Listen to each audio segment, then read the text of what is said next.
ममता बनर्जी ने इस बात का जिक्र किया, मेरे इस्तीफे का सवाल ही नहीं है, मैं लोक भवन जाकर इस्तीफा नहीं दूंगी। ममता बनर्जी ने इस बात का जिक्र किया।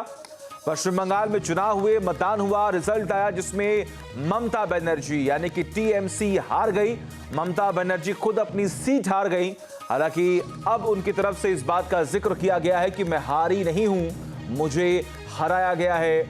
ममता बनर्जी ने कहा कि मेरे इस्तीफे का सवाल नहीं है।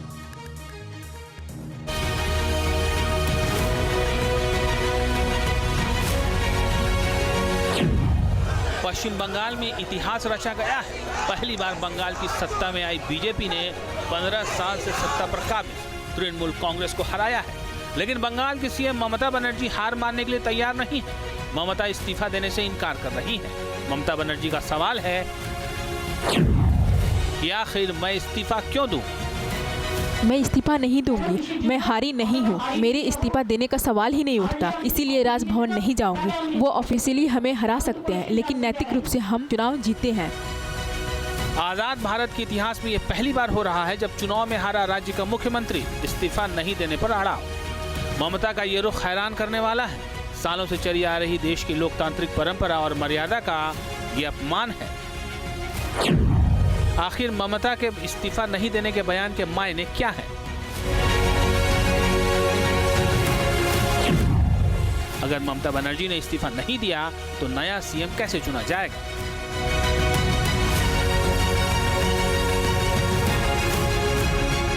राज्यपाल के पास ऐसे हालात में कौन सी शक्तियां मौजूद हैं?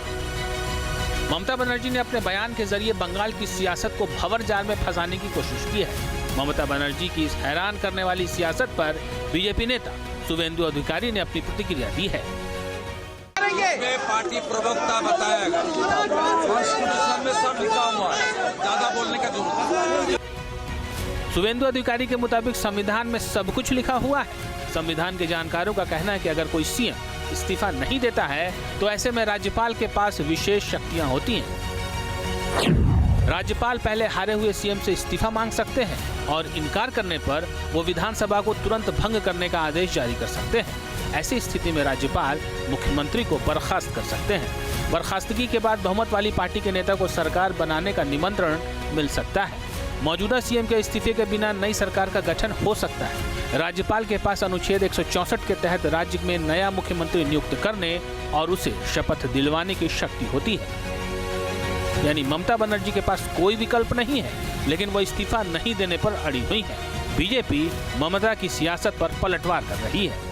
अब ममता जी कैसे कह सकती है कि मैं अपना इस्तीफा नहीं दूंगी? किस आधार पे वो चल रही हैं? वो तो इस आधार पे थी कि जनादेश उनके पक्ष में था 3 बार 15 साल तक। अब जनादेश उनके विरुद्ध है। तो संविधान को खतरे में बोलने वाली ममता जी आज संविधान के ऊपर ही खतरा बन रही है क्या? ऐसा तो हो नहीं सकता।